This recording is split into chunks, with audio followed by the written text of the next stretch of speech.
రవి ఏమైందిరా నీకు?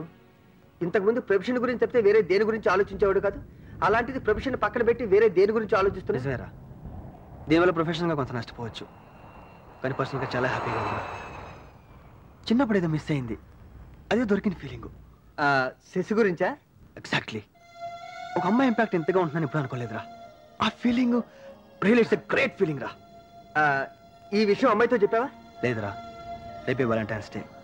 ఈ విషయం రేపు అమ్మాయికి చెప్పబోతున్నా. ఓకేరా, all the best.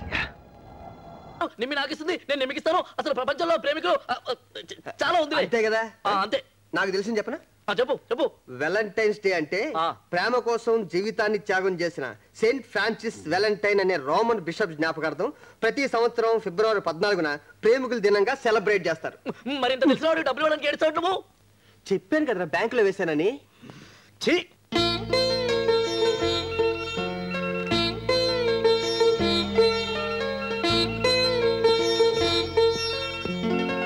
Hello. Hi Ravi. Hi నేమి. Happy Valentine's day. Thank you, same to you. ఒకసారి సజీ ఫోన్ ఇవ్వ. తను ఎక్కడ ఉంది? ఊరెళ్ళింది కదా? అంటే ఊరెళ్ళిందా? 1 వీక్ కాదు. 1 వీక్? హలో రవి.